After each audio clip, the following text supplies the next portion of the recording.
안녕하세요. 안녕하세요. 이번에는 이 사역 간증을 이렇게 말씀을 드리겠습니다. 주님을 믿고 난 다음에 주님께서 제 생애 가운데 어떻게 하나님의 사역을 어떤 사역을 하고 있는지 나누어서 한 6가지 사역을 말씀을 드리겠습니다. 첫 번째는 외국인 선교 사역에 대해서 말씀드리고요. 두 번째는 선교사를 후원하는 이와 같은 사역에 대해서 말씀을 드리겠습니다. 세 번째는 이 청년들을 중매하는 이 중매 사역에 대해서 말씀을 드리고, 그 다음에는 형제 출판사 사역에 대해서 말씀을 드리겠습니다. 다섯 번째는 이 GNTV 재정 후원 사역에 대해서 말씀을 드리고요. 마지막 6번째는 아이들 입양한 이와 같은 사역에 대해서 말씀을 드리길 원합니다. 이 모든 것이 이제 하나님께서 저를 구원하신 다음에 이와 같은 가치관을 가지고 마음에 이와 같은 소원을 가질 수 있도록 하신 분이 하나님이십니다. 영원한 것을 위해서 또 영원히 남는 것을 위해서 어떻게 살아야 할 것인가, 하나님께서 제 마음에 소원을 주셨기 때문에 이 같은 말씀을 드립니다. 저희 교회에서는 외국인들을 섬기는 이와 같은 사역을 지금까지 약 16번 16차에 걸쳐서 하고 있습니다. 하나님 말씀 레위기서 19장 33절부터 34절을 보게 되면은요, 타국인이 너희 땅에 우거하여 함께 있거든 너희는 그를 학대하지 말고 너희와 함께 있는 타국인을 너희 중에서 나은 자같이 여기며 자기같이 사랑하라. 너희도 애굽 땅에서 객이 되었더니라. 나는 너희 하나님 여호와니라. 여기 레위기 말씀에 이와 같이 타국인이 우리 땅에 함께 있을 때 우리가 낳은 자녀들처럼 그들을 사랑으로 돌봐라 하는 말씀을 하나님께서 하셨습니다. 과거에는 우리나라가 아주 어렵고 가난한 이와 같은 시절에는 이 대한민국에서 참 훌륭한 일꾼들이 어떤 베트남 전쟁에 참전하기도 하고 또 독일에 강부로 가기도 하고 간호사로 가기도 하고 한국에 있는 많은 사람들이 외국을 나가서 일을 해야만 했었습니다. 이와 같은 이 피와 땀의 대가를 통해서 대한민국의 경제 성장이 될 수 있도록 원동력이 되었고 외국의 자금을 빌릴 수가 있었고 이와 같은 걸 통해서 서울에서 부산까지 갈 수 있는 경부선을 건설할 수도 있었습니다. 그런데 지금은 이제 대한민국이 하나님께서 축복하셔서 세계적으로 무역 8위에 오를 정도로 대한민국을 하나님께서 많이 축복해 주셨습니다. 지금도 온 세상이 어렵고 힘들다 할지라도 하나님께서는 대한민국의 신용등급을 점점 올려주셨고 일본의 신용등급보다도 한국의 신용등급이 더 위에 있습니다. 이것은 하나님이 한국에 베풀어 놀라운 축복이고 하나님의 어떤 은혜인 것을 알게 되는 것입니다. 이 안산만 해도 외국인들이 약 5만 명이 넘는 외국인들이 살고 있습니다. 여러 나라에서 와서 한국에서 살고 있는데 저는 안산에서 이제 사역을 하면서 안산에 있는 수많은 외국인들을 바라볼 때 이들에게 한국에 어떤 명절이 있는데 어떤 구정이라든가 추석 같은 명절에는 그들을 저희 교회에 초청합니다. 그래서 그들에게 관광을 시켜주고 또 선물을 주고 또 3일 동안 음식을 함께 만들어 주면서 그들의 나라 좋아하는 음식들을 만들어 주면서 복음을 전하는 일을 제 16차 동안 이렇게 하고 있습니다. 그리고 매주 토요일마다 그들을 초청해서 음식을 만들어 주고 또 하나님의 복음을 증거해 주면서 이와 사역을 8년 동안 현재 하고 있는 것입니다. 이와 같은 일을 통해서 많은 외국인들이 복음을 들었고 구원받고 자기 나라에 가서 주님을 섬기는 사람들이 있습니다. 인도네시아 자카르타에 가면은 인도네시아 모임이 생겼는데 그들은 한국에 올 때 한 근로자로 왔던 사람들이었어요. 한국에 와서 근로 일을 하다가 이와 같은 명절 때 복음 집회 때 복음을 듣고 캠프에 나와서 예수님을 믿게 됐습니다. 예수님을 믿고 나니까 그들의 생활이 완전 달라진 거예요. 그러면서 그들의 삶 가운데 이와 같은 예수님을 믿고 나서 달라지면서 자기 나라 가서 자기들의 부모님과 동료들과 이웃들에게 복음을 증거하는 이와 같은 형제들이 되었습니다. 보면은 인도네 자카르타에 보면은 베니 형제라든가 아팽, 아부, 안디 많은 이와 같은 형제들이 대한민국에 근로자로 왔다가 구원받고 지금 모임을 위해서 일하는 젊은 이와 같은 일꾼들이 되어서 인도네시아 수도에 이 모임이 생겼던 것입니다. 그뿐 아니라 구원받고 간 여러 형제 자매들이 이제 희망에 다른 나라에 여러 나라에 가서 모임생활 하는 것을 보면서 주님 앞에 얼마나 감사한지, 우리가 이와 같은 이 캠프를 하지 않았다 할 것 같으면 그들이 복음을 들을 수가 없었고 구원을 받을 수가 없었던 것입니다. 그래서 이와 같은 일을 위해서 앞으로도 계속 이와 같은 일을 하게 되는데 이 외국인 사역이 얼마나 중요한지, 우리가 중국에 가서 복음을 전한다는 건 얼마나 힘들고 어렵겠어요. 그러나 한국에 와서 있는 이와 같은 외국인들에게 복음을 전하는 것은 그렇게 힘든 일이 아닌 것입니다. 사랑을 베풀고 관심을 베풀게 되면 그들에게 복음을 증거할 수 있는 놀라운 축복이 되는 것입니다. 이제 내년 구정 때도 또 추석 때도 저희 교회에서는 이와 같은 일을 하면서 다른 이 성도님들은 구정이 되고 명절이 되면 고향으로 가고 또 부모를 찾아뵙지만 우리는 이와 같은 일을 위해서 반납하고 영혼들을 섬기는 일을 하고 있는 것입니다. 두 번째는 이제 선교사 후원 사역에 대해서 제 마음 가운데 주님이 여러 가지 감동해 주시고 계십니다. 대한민국에 하나님께서 여러 가지 축복하셔서 지금은 12개 나라에 33가정의 선교사가 나가서 선교 사역을 하고 있습니다. 과거 우리나라는 전쟁을 통해서 피비린내 나는 많은 사람들의 죽음과 공장의 어떤 문을 닫음과 참 많은 일거리가 없어서 대한민국은 원조를 받는 나라였고 선교를 받는 이와 같은 나라였습니다. 그런데 지금은 하나님께서 미국 다음으로 두 번째로 대한민국에 선교사를 가장 많이 보내는 이와 같은 선교의 나라가 되었습니다. 하나님께서는 그 나라를 축복하시는 나라를 보면은 선교하는 나라를 축복하십니다. 또 선교하는 교회를 축복하시고 선교하는 가정을 축복하시고 선교하는 개인을 하나님은 축복하시는 것입니다. 하나님의 관심은 잃어버린 영혼에게 있는 것입니다.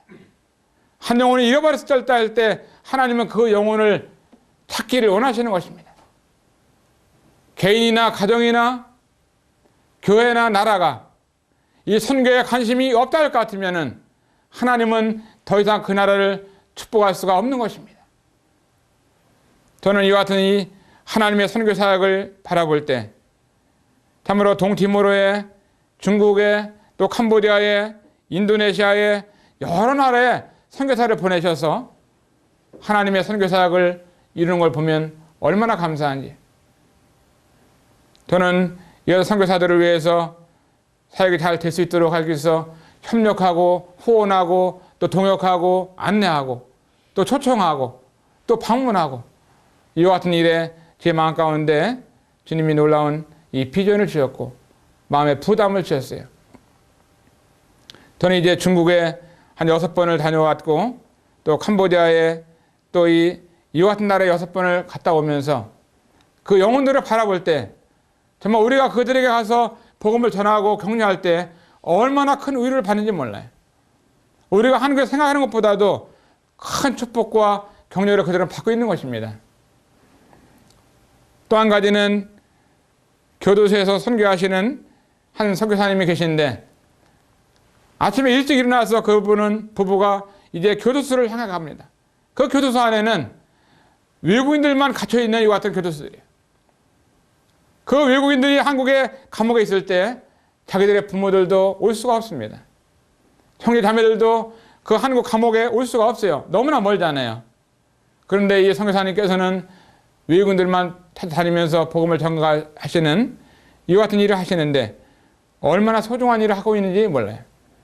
그들이 감옥 안에서 이제 구원받게 되면은요, 구원받은 사람들끼리 모여서 성경을 나누고 읽고 또한 그들이 감옥 안에서 하나님을 배우는데 얼마나 놀랍게 하나님이 축복하시는지 몰라요.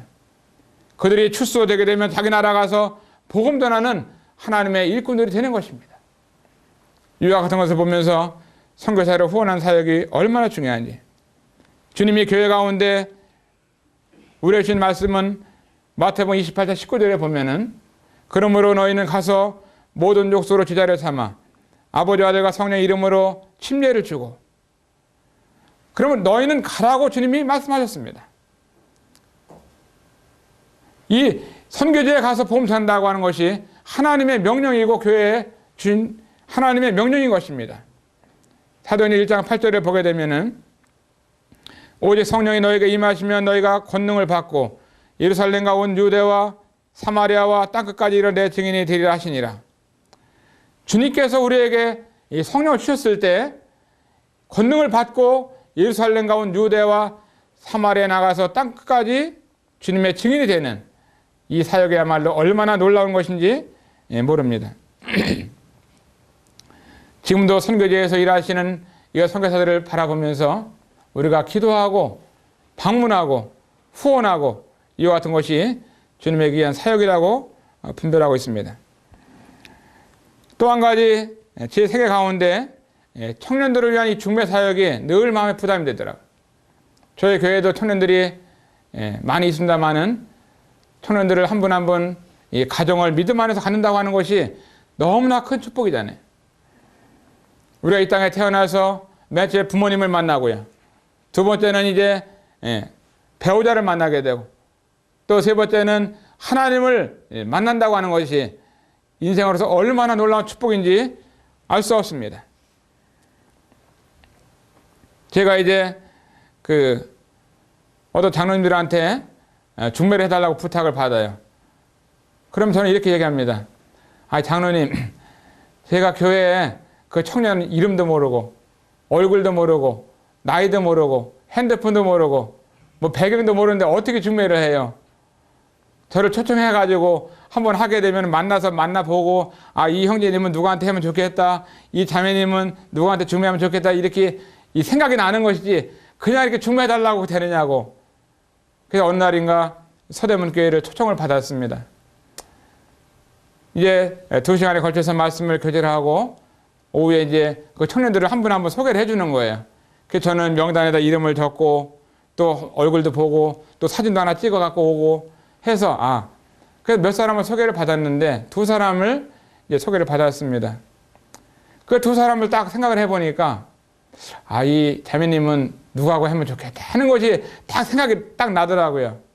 그래서 어느 날 이 자매님을 생각하면서 중국에 있는 한 형제님에게 전화를 했습니다. 형제님 결혼하고 싶으냐고 이렇게 물어봤는데 그때 그 형제님 나이가 38살이었어요.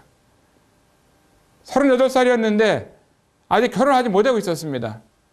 주님의 복음을 전하는 이와 같은 일을 하고 있는데 가정이 있어야 되는데, 그래서 제가 물어봤어요. 내가 중매해주는 자매하고 결혼하고 싶으냐 이렇게 물어보니까 대답을 안 하더라고요. 왜냐하면 그 형제님은 어떤 사람을 소개할지 모르니까 만나보고선 결정해야지, 만나기도 전에 뭐 결정한다고 하는 것이 힘들었는지 한참 동안 있더라고요. 지금 한국에서 중국으로 전화를 했었습니다. 이게 시간이 똑딱똑딱한 돈이죠. 근데 얼른 대답을 해야 되는데 대답 안 하는 거예요. 왜냐하면은 아무나 소개해준다고 내가 대답을 할 수가 없을, 이렇게 생각을 했는 것 같습니다. 그래서 이제 시간이 지나니까 그 형제님이 생각이 바뀌었는지 내가 결혼하겠습니다 이렇게 대답을 딱 하더라고요. 내가 대답 안 들었으면 중매 안 하려고 그랬다고 하면서 했습니다. 그러면은 내가 어련히 알아서 좋은 자매를 소개를 해주지 않겠냐 하면서 전화를 마쳤습니다. 그리고 이제 그 서대문 갔다 온 다음에 그 자매 생각나가지고 자매에게 전화를 했습니다. 자매야, 좋은 형제님하고 이제 결혼해야 되는데 내가 좋은 형제를 하나를 아주 확답을 받아놨다. 그러니까 자매님만 준비가 딱 되면은 결혼할 수 있으니까 내가 몇 가지, 3가지만 딱 물어보는데 대답을 잘 해봐라 하면서 얘기했습니다. 자매야, 믿음 좋은 형제하고 결혼할 거냐, 믿음 나쁜 형제하고 결혼할 거냐 하니까 자매님이 한마디로 저 믿음 좋은 형제님하고 결혼할게요. 그러더라고요. 그래? 그럼 믿음 좋은 형제하고 해야지 믿음 나쁜 형제하고 하면 어떻게 하려고 그러냐 하면서 얘기했습니다. 그래서 이제 이 형제님은 믿음이 얼마나 좋은지 그냥 주님의 말씀만 전하는 형제야. 그 말씀으로만 살아. 주님 앞에 기도하고 너무나 기도해서 무릎이 아플 정도로 믿음이 좋은 형제야 하면서 얘기를 해서 1번은 넘어갔습니다. 2번을 두 번째 질문을 했어요. 자매님, 건강한 사람한테 시집갈 거예요? 병든 사람한테 시집갈 거예요? 이렇게 물어봤습니다. 아유, 형제님, 그건 뭘 물어보세요? 건강한 사람한테 시집갈게 그러더라고요. 자매님, 이 형제님은 건강이 타고 태어나가지고 아주 몸이 얼마나 건강한지 보야 한 근도 안 먹어도 몸이 너무나 건강하다. 그러니까 건강은 걱정하지 마. 이렇게 얘기했습니다. 그래서 두 번째 질문도 이제 자매님한테 얘기를 해서 안정을 취해줬습니다. 그렇지만 이게 중국하고 한국하고 이렇게 서로 전화할 수도 없고 편지할 수도 없고 어렵잖아요. 저는 이 자매님이 마음을 주님 앞에 돌이키고 이 형제와 결혼을 하기 위해서 형제가 대신 전화를 해야 되는데 저는 하루에 3번씩 날마다 이 자매님한테 전화를 한 거예요. 자매님, 아침에 말씀 읽었어요? 하면서 자매님 오늘 결혼을 기도했어요? 하면서 이 자매님 식사했어요? 하면서 이 자매님하고 전화를 해서 자매님의 마음을 사야 되기 때문에 그 형제가 전화를 해야 되는데 내가 대신 전화를 해줘가지고 했습니다.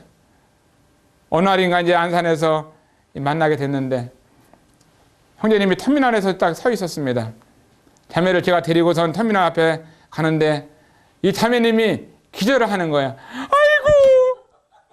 왜 기절하냐면 이 형제님이 선글라스를 딱 끼고 머리를 싹 뒤로 007 가방을 들고 까만 양복을 입고 딱 했는데 몸이 얼마나 좋은지 그냥 치고 이런 형제가 딱 서 있으니까 자매님이 아이고 하면서 기절을 하더라고요.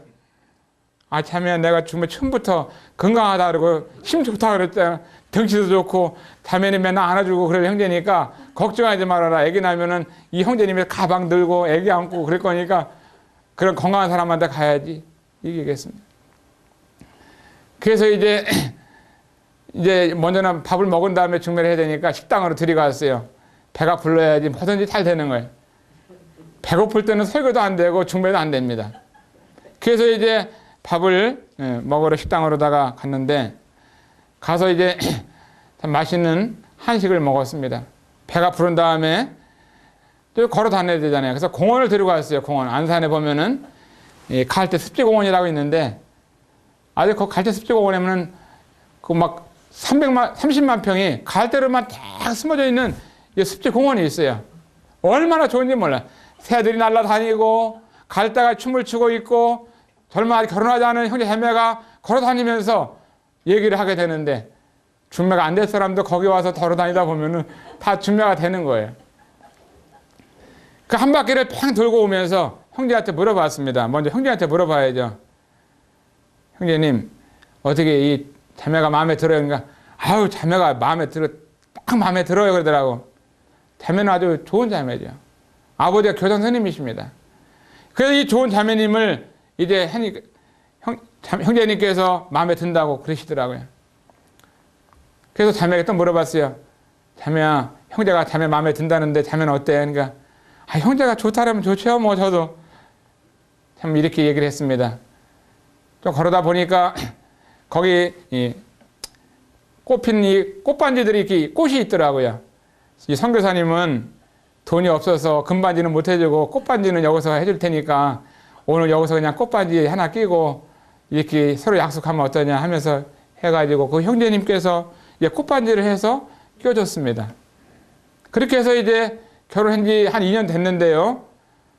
결혼해서 1년 만에 아기를 하나 낳고 두 번째 낳는데 쌍둥이를 낳았어요. 2년 만에 아기가 3명이 됐어요. 얼마나 감사한지.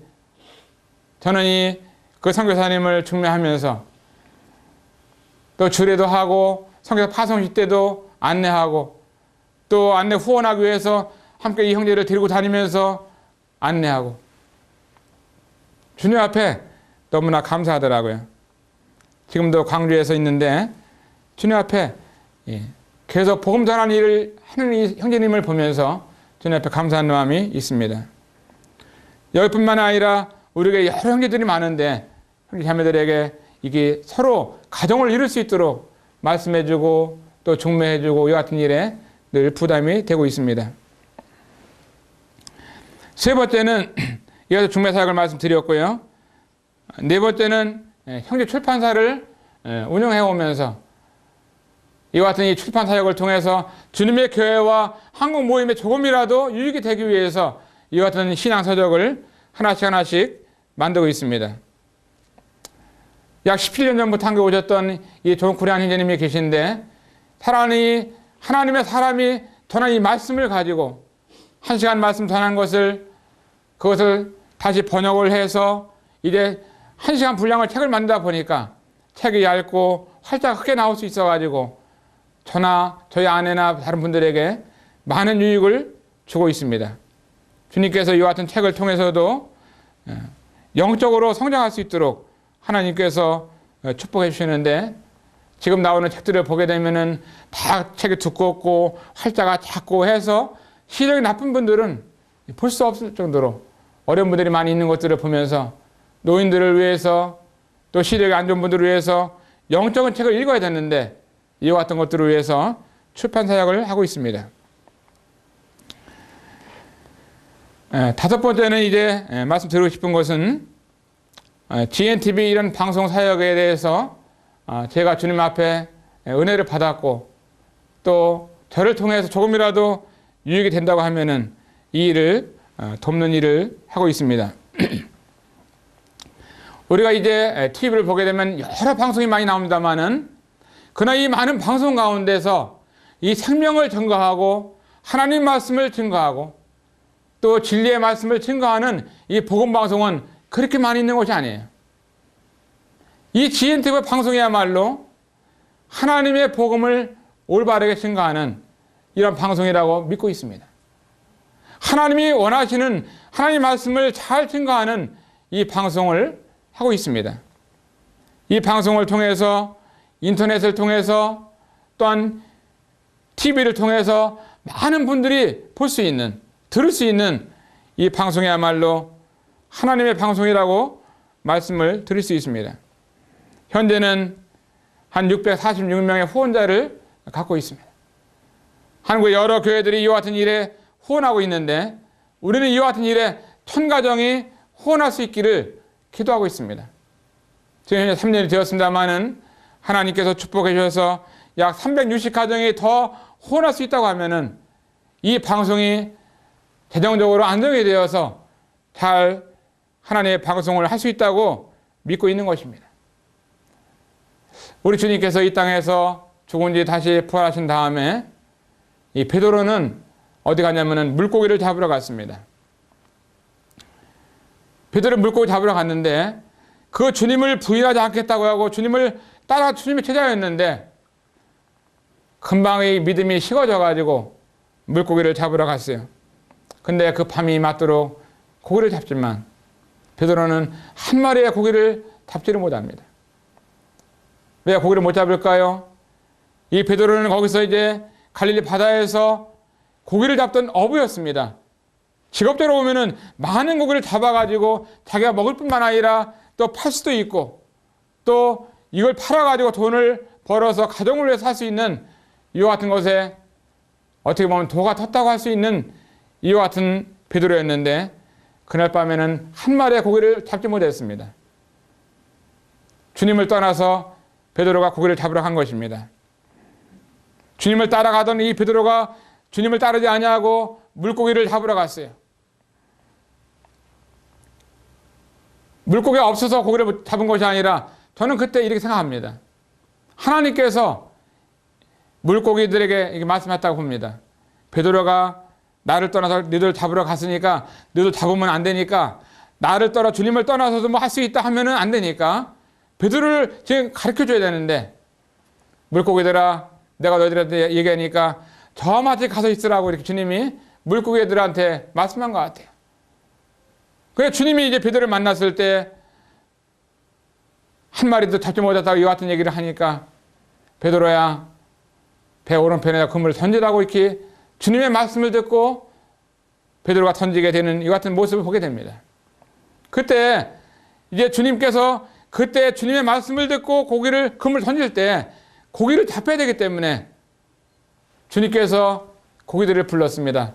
고기야, 고기야, 너희들이 지금 와서 잡혀야지.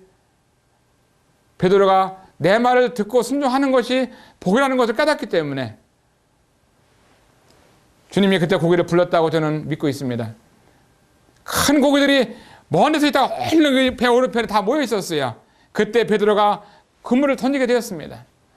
그때 잡은 고기가 153마리의 고기를 잡은 것입니다. 우리가 주님을 떠나서는 아무것도 할 수 없는 것입니다.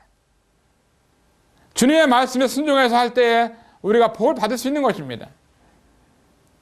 저는 이 GNTV 사역을 보면서 하나님의 복음을 전하는 이 방송, 죽은 자들이 말씀을 듣고 살아나는 이 방송, 하나님의 진리의 말씀을 증거하는 이 방송을 통해서 한국이 새로워지고 교회가 새로워지고 영혼들이 주님 앞에 돌아온다 할 것 같으면 우리는 주님 말씀에 의해서 물고기도 주님 말씀에 순종하는 모습을 보잖아요. 우리 성도들이 복음의 동역자가 된다 할 것 같으면 얼마나 좋은가 하는 마음을 갖고 있는 것입니다. 구약에 보면은 엘리야 시대 때 흉년이 들어가지고 온 세상에 먹을 것이 없었던 이 같은 시절이 있었습니다. 그 같은 시절에 하나님께서는 하나님의 사람을 엘리야를 사랑하셔서 그를 먹을 것을 위해서 이제 그리 시냇가로 가라고 말씀했습니다. 그런데 이 그리 시냇가에 앉아있는데 시냇물을 마시면서 지내고 있었어요. 근데 이제 너무 흉내 들어가지고 비가 오지 않으니까 시냇물도 마실 수 없는 이 같은 형편이 있었을 때 하나님께서 까마귀를 불렀습니다. 그 까마귀들이 아침과 저녁으로 떡과 고기를 날라다 주었습니다. 까마귀를 부르신 분이 하나님이십니다. 그래서 보면 한 마리의 까마귀가 아니라 여러 마리의 까마귀들이 떡과 고기를 날라다가 하나님의 사람에게 드렸어요. 그때는 이 까마귀도 너무나 배가 고팠던 시절이었는데 떡을 이렇게 보고 찍을 순간에 까마귀는 안 먹고 싶겠어요? 떡을 찍을 때 얼마나 까마귀가 뱃속에서는 얼마나 배가 고파가지고 정말 자기도 배가 고픈데 이 고기를 물고 까마귀가 이렇게 날아갈 때 얼마나 힘들었겠습니까? 근데 그것을 꿀떡꿀떡 먹고 싶어도 참고 까마귀가 날라서 힘이 없지만 하나님의 사랑 앞에다가 떡과 고기를 떨어뜨리고 보호하셨습니다. 하나님께서 까마귀를 부르셔서 까마귀가 하나님 앞에 순종했습니다. 저나 여러분은 하나님의 사람이요 복음을 들은 사람들이요 하나님의 복음을 증거하라고 우리에게 부탁하신 주님의 말씀을 명령에 순종해야 될 이 같은 성도님들이십니다. 우리 복음을 위해서 GNTV 사역을 위해서 우리가 모든 가정이 동참할 때 이것은 하나님 앞에 영원히 남는다고 믿고 있습니다. 근데 이제 까마귀를 다 사용한 다음에 하나님께서는 하나님의 사람을 사르밧에 있는 가부에게 보내셨습니다. 가부를 부르셨어요. 가부야, 가부야, 너희 집에 이제 손님이 오는데 하나님의 사람이 오는데 그가 오면은 네가 먹을 수 있는 그 빵 한 쪽을 아들아 먹지 말고 먼저 주라고 이렇게 부탁하셨습니다. 사르밧 가부 집에는 남편도 없고 아들하고 둘이 마지막 빵 한 쪽 먹고 죽으려고 했었습니다. 너무나 아무것도 없었고 삶이 없었기 때문에 하나의 그 병의 기름과 빵 가루에 좀 이제 반죽을 해서 빵을 하나 구워 먹고 마지막 죽으려고 했는데 그때 하나님의 사람이 그 집에 온 것입니다. 그 사람이 그 가부에게 이렇게 얘기했습니다. 먹지 말고 나에게 달라고 그랬어요. 그런데 이 사르밧 가부는 하나님의 말씀을 순종하면서 하나님 사람에 순종하면서 자기가 먹지 않냐고 이 빵과 빵 한 쪽을 그 하나님 사람에게 드렸습니다. 하나님 사람이 그것을 먹고 그 가부를 축복하셨습니다. 그 병을 가져오라고 해서 병마다 기름을 가득가득 하나님의 능력으로 부어주셨고 통에다가 통마다 가루마다 가루를 부으셔서 하나님께서 그 가부의 집을 여러 날 동안 먹고 남도록 하나님이 축복하셨어요. 하나님께 드리게 되면은 하나님은 축복하시는 것입니다. 하나님께 드리게 되면 하나님께서 남게 하시는 거예요. 영원히 남는 것입니다. 아직까지 GNTV 사역에 후원하지 않는 성님들 계십니까?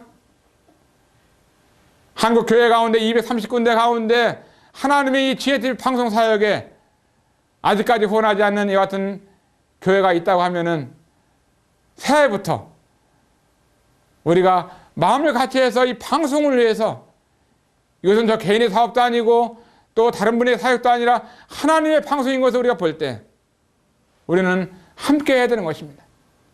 우리가 분별을 다르게 할 수 있고 생각을 다르게 할 수 있고 다른 가르침을 가질 수 있다 할지라도 우리는 복음 안에서는 같은 길을 걸어가고 형제 사랑으로서 우리가 하나가 될 때 하나님께서 한국 교회를 축복하시고 이 나라와 여러분을 축복하시는 것입니다.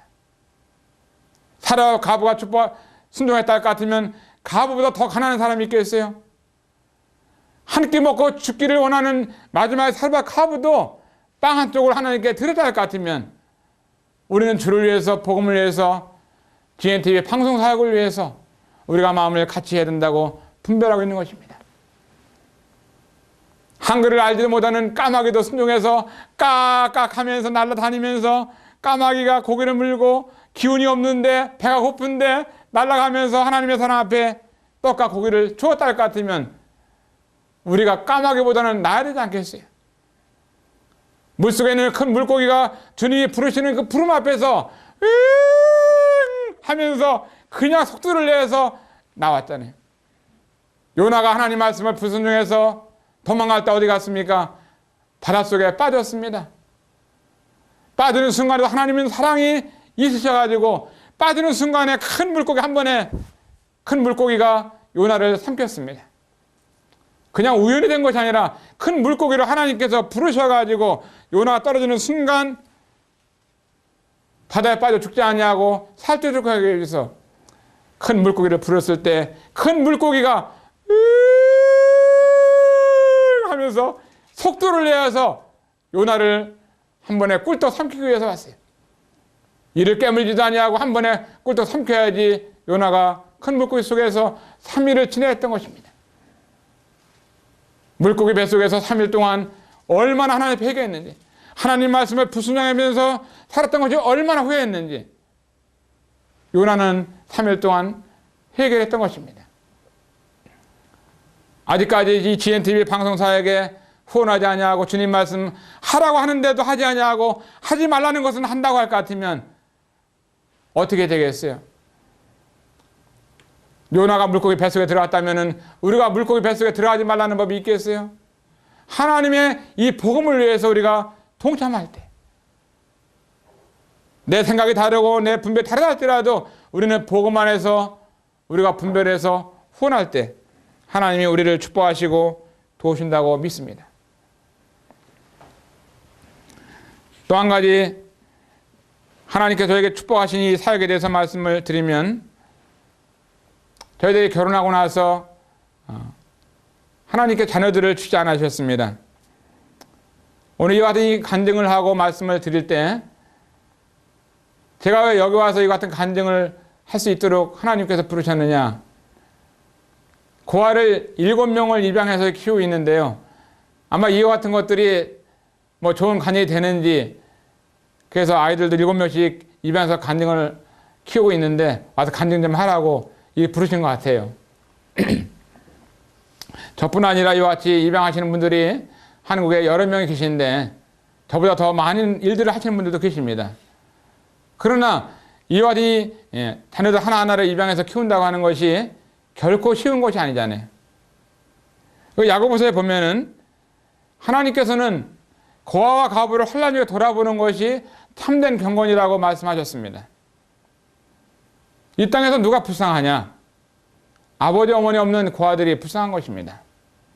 아버지 어머니가 있을 때 내가 소풍을 간다고 하면은 아버지 어머니 나에게 소풍 갈 때 용돈 좀 주세요 하면은 아버지 어머니가 용돈을 줍니다. 그러나 고아들은 누구한테 용돈 달라고 하죠? 용돈을 달라고 할 사람도 없고 줄 사람도 없는 것입니다. 이 고아가 어느 날 배가 아픕니다. 그럼 배가 아프면은 이제 약을 먹고 병원을 가야 되는데 고아를 돌볼 사람이 없습니다. 아버지 어머니가 있으면은 얼마든지 얘기할 수 있습니다. 그러나 아버지 어머니가 없는 아이들은 누구한테 자기들의 고민과 어려움을 얘기하기 어려운 것입니다. 고아는 외롭습니다. 고아는 마음이 아픕니다. 가정적으로, 마음적으로 여러 가지 면에서 아픔이 있는 것입니다. 하나님께서는 구약이나 신약이나 말씀하시기를 고아에 대해서 돌아볼 것을 말씀하고 있는 것입니다. 이 땅에 아버지 어머니 없이 살아가는 이 집 잃은 고아들이 있다 할 것 같으면, 전쟁 고아가 있고 여러 가지 가정적 고아가 있다 할 것 같으면 이들을 돌아보고 기도하는 것은 귀한 일을 하는 것이고 하나님의 마음을 가진 사람만이 할 수 있는 것입니다. 대한민국에 전쟁이 났을 때 미국에 있는 여러 사람들이 한국에 와서 고아원을 운영했습니다. 그 고아원에서 자란 사람들이, 많은 사람들이 미국으로 입양을 갔습니다. 지금은 한국에 다른 데로 입양을 보내지 않고 있습니다. 지금은 딸을 낳으면은, 딸이 있으면은 사람들은 그 딸을 하나 키우기 위해서 입양을 미리미리 신청해가지고 딸은 대기자가 많이 있어요.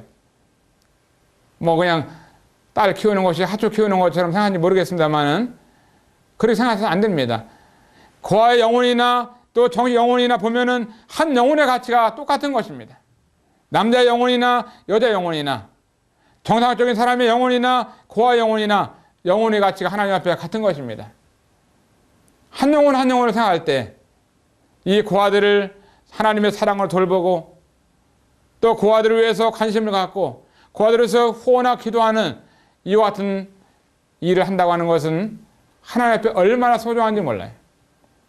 저는 이제 아이들을 기르면서 큰아이가 이제 23살 됐는데 아들이고, 둘째 아들은, 이 아들은 이제 바나바입니다. 둘째는 이제 모세. 남자, 여자, 남자 이렇게 키우고 있는데 아이들이 얼마나 주님 앞에 감사한지 몰라요. 저도 어떻게 보면 하나님 떠났던 고아였었습니다. 하나님을 잃어버린, 아버지 잃어버린 이 고아 같은 사람이었는데 하나님 저를 불쌍히 여기셔서 구원하신 것입니다. 저를 구원하시고 저를 사랑하시고 저에게 많은 사람들을 통해서 하나님의 사랑을 입었다 할 것 같으면, 저나 여러분들이 하나님의 놀라운 사랑을 받은 사람이랄 것 같으면 이런 가난한 사람들, 또 나그네들, 또 고아들, 또 과부들, 외로운 사람들을 위해서 우리가 시간을 내고 마음을 드리고 하나님의 복음을 증거하고 또 물질을 들여서 사랑을 나타낼 때 하나님의 사랑을 그들이 느낄 수가 있는 것입니다. 참 이와 같은 일에 대해서 주님께서 축복해 주셔서 아이들이 건강하게 잘 자라고 있는 것이 너무나 감사하더라고요. 제가 올해 나이가 55인데요. 자다가도 한두 번씩 일어나가지고 아이들 기저귀도 갈아줘야 되고, 애가 울으면 자다가 일어나서 우유도 먹여야 됩니다. 한번 잔다가 애가 우는데 일어나서 우유를 먹여야죠. 이것이 정말 다 얘기를 하지 못하지만 이것이 쉬운 일은 아닙니다. 그러나 한 영혼을 건지기 위해서, 한 영혼을 하나님 앞에 인도하기 위해서 한 영혼 한 영혼을 하나님 앞에 사랑으로 키우게 되면 분명 하나님께서 은혜를 주시고 복을 주시라고 믿고 있습니다.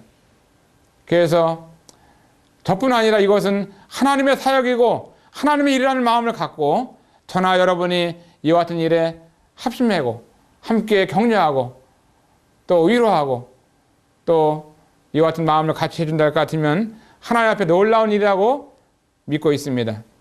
이 시간에 외국인 사역과 또 선교 후원 사역과 또 청년들 중매 사역과 또 출판사 사역과 또 GNTV 재정을 함께 후원해야 된다고 하는 사역과 그 다음에 고아들을 입양해서 키우는 이 사역에 대해서 말씀을 드렸는데, 이 모든 것은 어떤 자랑이 아니라 하나님께서 저에게 구원받고 난 다음에 할 수 있도록 주신 하나님 특별하신 은혜고 특별한 사역이라고 믿고 있습니다. 이 같은 간증을 할 수 있도록 은혜 주셔서 감사하고 이 모든 영광을 하나님 앞에 영광을 돌려드립니다. 감사합니다.